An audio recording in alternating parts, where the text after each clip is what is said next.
BPSC का दिल देखो, Indian polity and constitution, class 4, 66 BPSC के क्वेश्चंस। मैं प्रियंका कुमारी पीएससी नट्स पे आपका स्वागत करती हूँ। चलिए आज का क्लास शुरुआत करते हैं।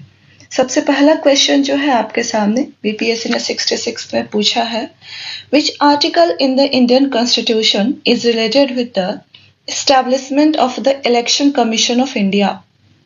भारत के संविधान का कौन सा अनुच्छेद भारतीय निर्वाचन आयोग की स्थापना से संबंधित है? ऑप्शंस है आर्टिकल 324, अनुच्छेद 324, article 148, article 342, article 325, NOTA and मोटा। सो माय डियर फ्रेंड्स, जो सही जवाब है आर्टिकल 324 है। अनुच्छेद 324 के अंदर कॉन्स्टिट्यूशन ने इलेक्शन कमीशन ऑफ इंडिया को पावर्स दिए हैं। कौन कौन से? सुपरिंटेंडेंस, डायरेक्शन एंड कंट्रोल,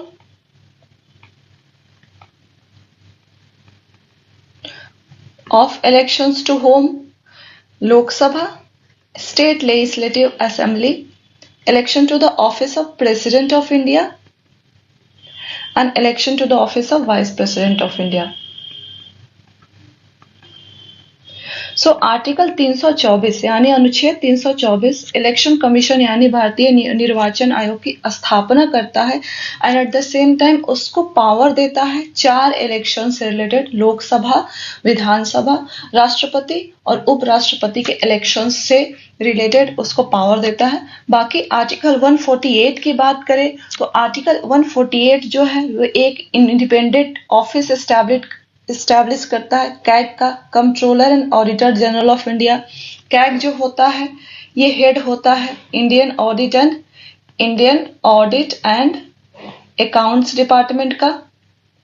और at the same time article 148 के अंदर कैग को एज अ देखा जाता है कि it is a guardian of public purse, मतलब आपके जो पैसे हैं उसका कैग को एज अ गार्जियन देखा जाता है। सो आर्टिकल 342 की बात करें तो आर्टिकल 342 रिलेटेड है शेड्यूल ट्राइब्स के स्पेसिफिकेशन से रिलेटेड। शेड्यूल ट्राइब के स्पेसिफिकेशन और इसमें जो प्रेसिडेंट हैं और पार्लियामेंट के पावर से रिलेटेड। सो आर्टिकल 342 इससे रिलेटेड है। एंड अगर आर्टिकल 325 की बात करें हम तो आर्टिकल 3.25 जो है इलेक्टोरल रोल और उसमें जो ग्राउंड्स हैं कि किन ग्राउंड्स पे आपको इंक्लूड करने से मना किया जा सकता है, यानी ग्राउंड्स ऑफ इंक्लूजन आपको दिया गया है। तो ये 4 आर्टिकल्स इंपॉर्टेंट आप तैयार कर लेंगे और इस सवाल का सही जवाब है आर्टिकल 324 अनुच्छेद 324। देखते हैं ये स्लाइड पे चारों आर्टिकल्स को डिटेल में डिस्कस किया गया, आप देख लेंगे। एट द सेम टाइम ये एडवाइजेबल है कि आप सारे election commission of India, CAG, schedule tribes के क्लासिफिकेशन से प्रेसिडेंट और पार्लियामेंट के पावर्स और मतलब इलेक्शन कमीशन ऑफ इंडिया में 324 से 329 तक आप पूरा एक बार होलिस्टिक देख लेंगे कि 324 क्या कहता है, 325 क्या कहता है, 326 किससे रिलेटेड है, ये सारी चीजें आप देख लेंगे। ओके, सो चलिए नेक्स्ट क्वेश्चन पे चलते हैं। नेक्स्ट क्वेश्चन है which article gives the list of 29 functions to be performed by the Panchayati Raj institutions। पंचायती राज संस्थाओं को 29 कार्यों की सूची किस अनुच्छेद के तहत दी गई है? आपके ऑप्शंस है आर्टिकल 243H, अनुच्छेद 243H, अनुच्छेद 243E, अनुच्छेद 243F and article 243G। My dear friends, अगर आप क्लास को कंटिन्यूअसली फॉलो कर रहे हैं तो यू मस्ट बी नोइंग कि पंचायती राज इंस्टीट्यूशंस कितनी बार रिपीट हुए हैं और एक क्वेश्चन भी रिपीटेड है। सो इस क्वेश्चन का अगर हम सही जवाब देखें तो इस क्वेश्चन का सही जवाब है आर्टिकल 243G। आर्टिकल 243G जो है वो डील करता है पंचायत के पावर, अथॉरिटी एंड रिस्पॉन्सिबिलिटी से। और इसके अंदर पंचायत के पास 29 फंक्शंस हैं आपका काम है ये देखना कि म्यूनिसिपैलिटीज के पास कितने फंक्शन हैं। अगर आर्टिकल 243H की बात करें तो ये 243H जो है ये पंचायत के टैक्सेस एंड फंड्स की बात करता है। अगर आर्टिकल 243E की देखें, बात करें कि आर्टिकल 243E किससे डील करता है, तो ये पंचायत के ड्यूरेशन कितने साल का होगा, 5 ईयर टर्म्स होता है, 5 साल का ड्यूरेशन होता है पंचायत का। और अगर अर्ली डिसोल्यूशन हो जाए उस केस में क्या सिचुएशन होगा, ये सारी चीजें। और जो न्यूली इलेक्टेड पंचायत आएगी उसका रिमाइंडर टर्म कितना होगा अर्ली डिसोल्यूशन के केस में, ये सारी चीजें आर्टिकल 243E डील करता है। और अगर आर्टिकल 243F की बात करें तो आर्टिकल 243F जो है वो डिस्क्वालिफिकेशन से डील करता है कि जो मेंबर्स है पंचायत के किन ग्राउंड्स पे, किन कंडीशंस पे डिस्क्वालीफाई हो सकते हैं। और इस केस में स्टेट लेजिस्लेटिव असेंबली का जो डिसीजन होता है वो फाइनल होता है। तो होपफुली ये सारे चार आर्टिकल्स आपके क्लियर हो गए होंगे और साथ में इस सवाल का सही जवाब भी आपको पता है। आपका टास्क क्या है, आपका टास्क जो है, हालांकि इन आर्टिकल्स का बेसिक सब्जेक्ट आपको दे दिया गया है, बट आपका टास्क है कि इन आर्टिकल्स को एक बार देख लेना। फ्रेंड्स, सिर्फ जो प्रीवाईक्यू जब हम एनालिसिस करते हैं तो सिर्फ जो क्वेश्चन अपीयर हो रहा है वही क्वेश्चन ही इंपॉर्टेंट नहीं होता है, उस क्वेश्चन में आए हुए जो ऑप्शंस होते हैं वो भी इंपॉर्टेंट होते हैं, कहीं ना कहीं वो इंपॉर्टेंट होते हैं तभी वो हमारे ऑप्शन में आते हैं। अदरवाइज आर्टिकल्स तो इतने सारे कोई भी डाल सकती थी बीपीएससी, है ना। ठीक है, तो ये आपका अप्रोच होना चाहिए पीवाईक्यू एनालाइज करते समय। चलिए नेक्स्ट क्वेश्चन की तरफ बढ़ते हैं। क्वेश्चन है कि the legislative origin of 73rd constitution amendment act can be traced back to which constitutional amendment bill. 73वें संविधान संशोधन की वैधानिक शुरुआत किस संविधान बिल से हुई थी? ऑप्शंस है 61st कॉन्स्टिट्यूशन अमेंडमेंट बिल, 61वां संविधान संशोधन, 67 संविधान संशोधन, 63rd constitution amendment bill and 64th संविधान संशोधन। सो माय डियर फ्रेंड्स, जो सही जवाब है 64th कॉन्स्टिट्यूशन अमेंडमेंट बिल यानी 64th संविधान संशोधन से 64 संविधान संशोधन से पंचायती राज इंस्टीट्यूशन को एक कॉन्स्टिट्यूशनल स्टेटस देने की जो है शुरुआत की गई थी। अब एक एक करके इन आर्टिकल्स को देखते हैं। अगर हम 61st अमेंडमेंट की बात करें तो ये रिलेटेड है, एक मिनट, अगर हम 61st कॉन्स्टिट्यूशन अमेंडमेंट की बात करें तो ये रिलेटेड है लोअरिंग अ वोटिंग एज, जो वोटिंग एज रिड्यूस की गई है 21 साल से 18 साल किया गया था, तो ये 61st इससे रिलेटेड है। अगर हम 62nd 62वां संविधान संशोधन बिल की बात करें तो ये रिलेटेड है schedule castes, schedule tribes and Anglo Indians का लोकसभा में और स्टेट लेजिस्लेटिव असेंबली में 10 साल उनका जो 10 इयर्स जो रिजर्वेशन का पीरियड था वो 10 इयर्स एक्सटेंड किया गया था, इससे रिलेटेड है। अगर 63rd कॉन्स्टिट्यूशन अमेंडमेंट की बात करें तो 63rd constitution amendment bill related है पंजाब में इमरजेंसी के प्रोविजन से रिलेटेड है।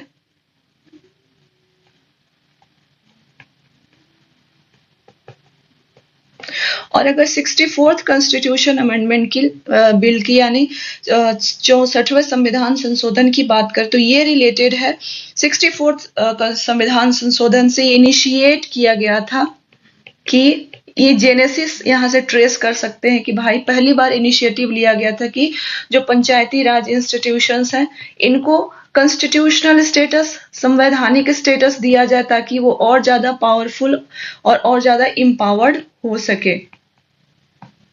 ठीक है, 1989 में राजीव गांधी की सरकार थी। 1989 में राजीव गांधी की सरकार थी, उन्होंने इंट्रोड्यूस किया था ये। लेकिन उस समय ये बिल जो था, ये 64th संविधान संशोधन बिल लोकसभा से तो पास हो गया था, लेकिन राज्यसभा से अप्रूव नहीं हुआ था, और तभी वो उस समय की जो लोकसभा डिसॉल्व हो गई थी, और ये बिल जो है वो नल एंड वर्ड हो गया था। अगर हम और लेटली बहुत सारे जो बाद में सरकार आई, उसने 73rd कॉन्स्टिट्यूशन अमेंडमेंट इनिशिएट किया, और लेटली हमारे पास 73rd कॉन्स्टिट्यूशन अमेंडमेंट से पंचायती राज इंस्टीट्यूशन को संविधानिक दर्जा दिया गया। अगर हम देखें कि जेनेसिस इसका यहाँ से 73rd अमेंडमेंट का, तो वो 64th कॉन्स्टिट्यूशन अमेंडमेंट से है। तो उम्मीद करती हूँ कि ये चीजें आपको क्लियर होगी। आप देख लेंगे यहाँ पे 61st के बारे में, 67, 63rd, 64th के बारे में दिया गया है। आप 61st को याद रखेंगे, यह इंपॉर्टेंट है। चलिए नेक्स्ट क्वेश्चन की तरफ चलते हैं। नेक्स्ट क्वेश्चन है कि which one of the following is not the characteristic of decentralization? निम्न में से कौन सा विकेंद्रीकरण का वैशिष्ट्य नहीं है? क्वेश्चंस केयरफुली पढ़ेंगे कि क्या पूछा गया है। आपके ऑप्शंस है ऑटोनोमी, स्वायत्तता, पीपल्स पार्टिसिपेशन, लोक सहभागिता, to install non confidence among local communities, स्थानीय समुदायों में आत्मविश्वास को नहीं जगाना, and to empower local communities, स्थानीय समुदायों को सशक्त बनाना। सो माय डियर फ्रेंड्स, एक बार हम डिसेंट्रलाइजेशन की बात कर लेते हैं।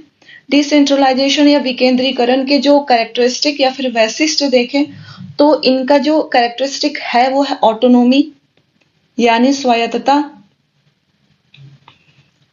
पीपुल्स पार्टिसिपेशन लोगों की सहभागिता इंश्योर करना, ये भी है। अगर हम बात करें लोकल कम्युनिटीज को एम्पावर करना,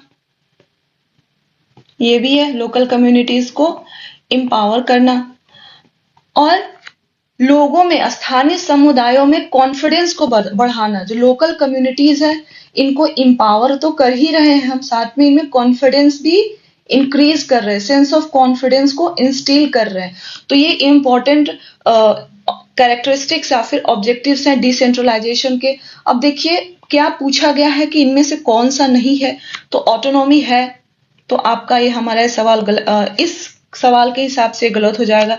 पीपल्स पार्टिसिपेशन, हमने देखा कि yes, people's participation is a characteristic of decentralisation, विकेंद्रीकरण का एक वैशिष्ट्य है। तो इस सवाल के हिसाब से पीपल्स पार्टिसिपेशन गलत हो जाएगा। पूछा गया है कि लोकल कम्युनिटीज को एम्पावर करना यानी स्थानीय समुदाय को सशक्त बनाना क्या एक विकेंद्रीकरण का कैरेक्टरिस्टिक्स है? हाँ जी, बिल्कुल है। तो ये सही है, लेकिन क्वेश्चन के हिसाब से ये गलत है। चौथा है कि to instil non confidence among local community. देखिए हमने पढ़ा कि विकेंद्रीकरण डिसेंट्रलाइजेशन का एक ऑब्जेक्टिव है कि लोकल कम्युनिटीज में कॉन्फिडेंस को इंस्टिल करना, कॉन्फिडेंस बढ़ाना, उनमें कॉन्फिडेंस को, नॉन कॉन्फिडेंस यानी कॉन्फिडेंस घटाना नहीं। तो क्वेश्चन है कि कौन सा नहीं है कैरेक्टरिस्टिक्स, तो सी हमारा आंसर हो जाएगा।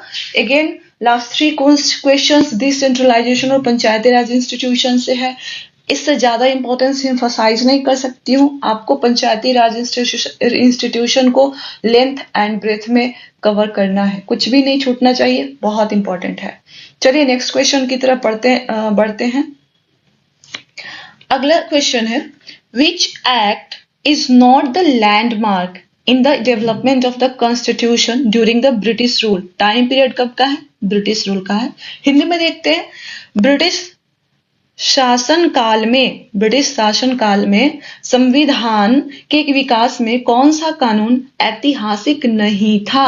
आप बिल्कुल क्वेश्चन को के टोन को समझेंगे, पॉजिटिव है या निगेटिव है। यहाँ पे नॉट नहीं पूछा गया है। ऑप्शंस देख लेते हैं। रेगुलेटिंग एक्ट 1973, रेगुलेटिंग, देखिए हिंदी मीडियम के जो कैंडिडेट्स होते हैं उनको इतना खुद को डिसएम्पावर्ड फील करने की आवश्यकता नहीं है। इवन बीपीएससी भी आपके जो हिंदी में ऑप्शंस उन्होंने दिए हैं वो रेगुलेटिंग एक्ट को ऐसे ही हिंदी में भी रेगुलेटिंग एक्ट ही लिखा है। तो थोड़ा सा आप अपने आप को एम्पावर्ड समझिए। इतना लर्नड जो डिसएम्पावरमेंट है इसको थोड़ा सा ब्रश असाइड कर दीजिए, क्योंकि इंग्लिश में सिर्फ दिखता है, बाकी चीजें हम डिस्कस करते हो हिंदी में ही होता है। कीवर्ड्स आपको इंग्लिश हिंदी दोनों में मिल जाता है, तो कहीं ऐसी कोई भेदभाव वाली बात नहीं है ना। ओके, तो रेगुलेशन एक्ट हमारा है, रेगुलेटिंग एक्ट हो गया। दूसरा हो गया charter act 1833, government of India act. देखिए शुद्ध बीपीएससी ने गवर्नमेंट ऑफ इंडिया एक्ट लिखा था आपके लिए। Protection of civil rights act 1955। देखिए अब पूछा गया है कि कौन सा टाइम पीरियड अगर हम देखें तो ब्रिटिश रूल यानी ब्रिटिश शासन काल की बात की गई है। और ये ब्रिटिश रूल कब तक रहा था हमारे देश में? 1947, 15 अगस्त 1947 को हम इंडिपेंडेंट हो गए थे। तो यहाँ पे देखिए अगर बात करें 70-73, you know this charter act 1833 है 1935। Yes, protection of civil rights act 1955, ये कब का है? आफ्टर इंडिपेंडेंस का लेजिस्लेशन है ये, आफ्टर इंडिपेंडेंस का लेजिस्लेशन है। तो हमारे लिए इस क्वेश्चन का सही आंसर क्या होगा? Protection of civil rights act 1955। अब बहुत सारे कैंडिडेट्स होंगे जो ये देखेंगे ऑप्शंस कि अरे regulating act, charter act, government of India act है। आपका काम है बैकफुट पे नहीं होना। हो सकता है कि आपने जो कॉन्स्टिट्यूशनल डेवलपमेंट है वो नहीं तैयार किया होगा, पर आपको सारे क्वेश्चंस को इक्वल रिस्पेक्ट देना है। आप जिस पोर्शन को तैयार करके मान लीजिए नहीं भी गया और वहां से सवाल आता है तो एक बार आप पढ़िए, सवाल को पढ़िए, ऑप्शंस को पढ़िए। देखिए जरूरी नहीं है कि आप बिल्कुल सब कुछ जाने तभी सही जवाब तक पहुंच सकते हैं। आप कुछ चीजों को न जानते हुए भी एलिमिनेट करके सवाल के सेंस को बनाते हुए सही जवाब तक पहुंच सकते हैं। तो आपका टास्क क्या है आपका कि ये जो इम्पोर्टेंट कॉन्स्टिट्यूशनल डेवलपमेंट हुआ था ब्रिटिश रूल में, आपको जैसे रेगुलेटिंग एक्ट है, चार्टर एक्ट 1833 है, गवर्नमेंट ऑफ इंडिया एक्ट 1919 है। तो एक एक जो सबसे इम्पोर्टेंट वन मोस्ट इम्पोर्टेंट चीज जो यहाँ से हुई थी, ठीक है, वन सिंगल मोस्ट इम्पोर्टेंट चीज जो यहाँ से हुई थी सब में याद रखना है। आप गवर्नमेंट ऑफ इंडिया एक्ट 1909 को भी ले लेंगे और साथ में 1935 वाला भी ले लेंगे, और सब में से एक एक वन मोस्ट इम्पोर्टेंट जो चीज हुई थी आपको याद रखना है। सारी दुनिया नहीं पढ़नी है। ओके, ठीक है, ये आपका टास्क रहा। चलिए नेक्स्ट क्वेश्चन की तरफ बढ़ते हैं। नेक्स्ट क्वेश्चन है what is meant by rule of law? Rule of law यानी विधि का नियम या कानून का अधिराज्य का क्या मतलब होता है? ऑप्शंस है one act for all and one judiciary for all, सभी के लिए एक कानून और एक न्यायतंत्र, ठीक है। दूसरा ऑप्शन है one act for all and one state for all, सभी के लिए एक कानून और एक राज्य। तीसरा ऑप्शन की बात करें one state for all and one judiciary for all, यानी सभी के लिए एक राज्य और सभी के लिए एक न्यायतंत्र। All acts for one and one judiciary for all, सभी के लिए एक के लिए सभी कानून। देखिए वर्ड्स के साथ कैसे ब्यूटीफुली बीपीएससी प्ले कर रहे हैं। एक के लिए सभी कानून और सभी के लिए एक न्यायतंत्र।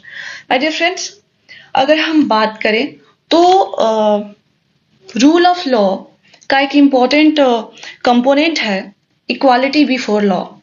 इक्वालिटी बिफोर लॉ यानी कानून के समक्ष समता का अधिकार। जो भी सिटीजन्स हैं सबके लिए एक ही कानून, वन एक्ट फॉर, एक ही कानून होगा। कानून की समक्ष इक्वालिटी बिफोर लॉ, सभी के लिए समता का अधिकार, यानी जो भी सिटीजन्स हैं सब everyone will subjected to single law, ठीक है, single law and that will be applicable uniformity. इसका एक लॉ होगा और इसका जो एप्लीकेशन होगा उसकी वो एप्लीकेशन यूनिफॉर्म होना चाहिए, ठीक है। तो हमने देखा कि सिंगल लॉ क्या हो गया, एक लॉ होना चाहिए, यानी वन एक्ट फॉर ऑल। तो कहाँ कहाँ देखिए वन एक्ट फॉर ऑल कहाँ पे, ए में है एंड बी में है, और कहीं नहीं ऑल एक्ट्स फॉर वन, ऐसा तो नहीं होगा एक के लिए सारा कानून बना दिया जाए, ये भी गलत हो गया। कहाँ है हमारे पास और वन एक्ट फॉर ऑल कहाँ नहीं है, यानी सभी के लिए एक कानून कहाँ नहीं है। सी में देखिए one state for all, one judiciary for all, यानी सभी के लिए एक कानून, वन एक्ट फॉर नहीं है, ये हम काटेंगे। अब ए और बी में से एलिमिनेट करना है, one act for all, one judiciary for all, one act for all and one state for all. हमने क्या पढ़ा था कि विधि का नियम यानी रूल ऑफ लॉ का मतलब है कि इक्वालिटी बिफोर लॉ, यानी सबके लिए एक समान एक लॉ होना चाहिए, एक और उसका एप्लीकेशन यूनिफॉर्म होना चाहिए। तो वन एक्ट फॉर ऑल तो है, अब हमें क्या करना है, वन जुडिशरी या वन स्टेट। तो ये जो यूनिफॉर्म एप्लीकेशन की बात है कि ये जो लॉ है सभी के लिए एक, वन एक्ट फॉर ऑल, सभी के लिए एक कानून तो हम बना रहे हैं, बट ये यूनिफॉर्मिटी इन एप्लीकेशन इसको इंश्योर कराता है जुडिशरी। सो हमारे लिए क्या होना चाहिए, एक कानून होना चाहिए और एक न्यायतंत्र होना चाहिए, एक एक्ट होना चाहिए और एक जुडिशरी होना चाहिए, तभी जाके जो इक्वालिटी बिफोर लॉ वाला एलिमेंट है यानी रूल ऑफ लॉ है वो इंश्योर हो पाएगा। सो हमारा इस क्वेश्चन का सही जवाब है option A, one act for all and one judiciary for all. हम रूल ऑफ लॉ की थोड़ी सी बात कर लेते हैं। My dear friends, rule of law as a concept A V Dicey जो ब्रिटिश ज्यूरिस्ट उन्होंने दिया था, इन्होंने 3 कंपोनेंट्स दिए थे रूल ऑफ लॉ के।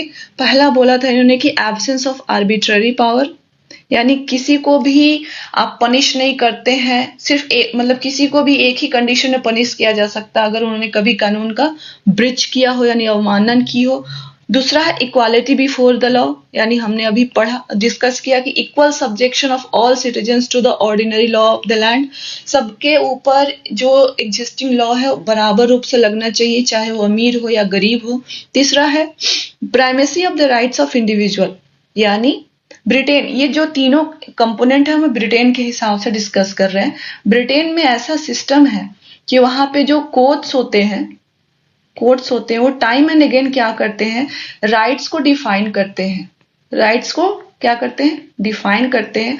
और फिर ये जो राइट्स हैं कोर्ट्स ने क्या किया, राइट्स को डिफाइन किया और ये राइट्स जो है कॉन्स्टिट्यूशन बन जाते हैं। ठीक है, यानी ब्रिटेन में जो कॉन्स्टिट्यूशन का सोर्स क्या हुआ, ब्रिटेन में कॉन्स्टिट्यूशन सीक्वेंस देखिए, कोर्ट्स ने इंटरप्रीट किया राइट्स को और ये राइट्स क्या बन गए, कॉन्स्टिट्यूशन बन गए। यानी कॉन्स्टिट्यूशन का सोर्स क्या हो गया, इंडिविजुअल राइट्स हो गए। वहीं यहाँ पे बात की गई है constitution is the result of rights of individual. ठीक है, तो ये 3 चीजें एबी डाइसी ने कहा था। इंडियन सिस्टम में हमारा पहला और दूसरा एलिमेंट लगता है यानी absence of arbitrary power, equality before law. But जो तीसरा एलिमेंट है कि constitution is the result of rights of individual, ऐसा नहीं है। हमारे पास जो है constitution is the source of individual rights, हमारे पास जो कॉन्स्टिट्यूशन ये सोर्स है, कॉन्स्टिट्यूशन क्या है, ये हमारा सोर्स है इंडिविजुअल राइट्स का, और हम जो राइट्स है कॉन्स्टिट्यूशन से डिराइव करते हैं। ठीक है, कॉन्स्टिट्यूशन हमारे पास सुप्रीम है। तो ये रूल ऑफ लॉ का कंसेप्ट हो गया। तो 66 बीपीएससी में आपसे इन्हीं कंसेप्ट्स पे सवाल पूछे गए थे। उम्मीद करती हूँ कि ये सारे कंसेप्ट्स आपके क्लियर होंगे और जो भी टास्क आपको बताए जा रहे हैं आप उनको बिल्कुल फॉलो करते रहिए। और बिहार स्पेशल के लिए आप निश्चिंत रहिए, बिहार स्पेशल हम कंप्रीहेंसिव तरीके से कराएंगे। सारी चीजें हम कंटेंट बनाने पे लगे हुए हैं। हमारे लिए थोड़ा सा ये चैलेंज है कि किस तरह से उसको डिलीवर किया जाए, उसके डिलीवरी पे हम थोड़ा सा पॉन्डर कर रहे हैं। एक बार ये फिगर आउट हो जाता है कंटेंट डिलीवरी बिहार स्पेशल का, फिर हम रुकेंगे नहीं। तो आप बिल्कुल रिलाई कर सकते हैं हमारे ऊपर। और ये जो पीवाईक्यू का एनालिसिस सीरीज है, मुझे लगता है कि ये बेस्ट बहुत ज्यादा हेल्पफुल होने वाला आने वाले समय में, और सारे सब्जेक्ट्स का हम करेंगे। तब तक आप देखते रहिए PSC nets. Thank you very much.